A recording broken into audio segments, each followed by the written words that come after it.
দেখেন, আবার অবাস্তব থেকে বাস্তবে ফিরে আসা যায়, কিন্তু কোনো কার্যালয়ের অবাস্তবে চলে গেলে তারা বাস্তবে ফিরে আসতে পারে না।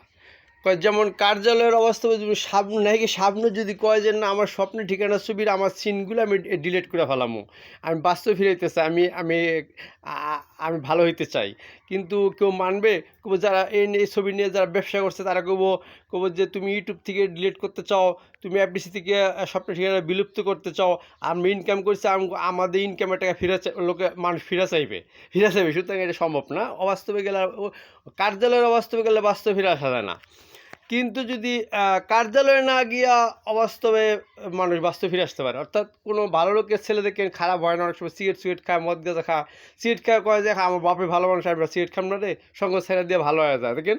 অর্থাৎ আর খাম না, মদ জুয়া তাস খেলুম না, দেখেন ফিরা হয় না।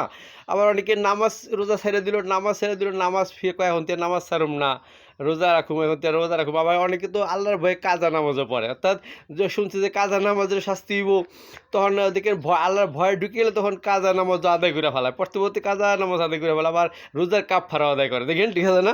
আল্লাহ হাফিজ, আসসালামু আলাইকুম রহমতুল্লাহ।